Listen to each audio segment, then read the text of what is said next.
আমার ব্যাগেনের আপডেট। কলমি শাকগুলা ঠান্ডার কারণে মরে যাচ্ছিল, সো এখন একটু বেটার লাগছে।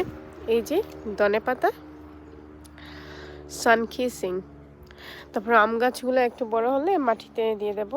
এটা হলো মিন্ট, লেমন গ্রাস, সুগার কেন, এগুলা টমেটো গাছ, আর মাঝখানে এগুলো ডাঙ্গা শাক, আর এগুলা লাল শাক, এগুলা বীজের জন্য রেখে দেওয়া হয়েছে।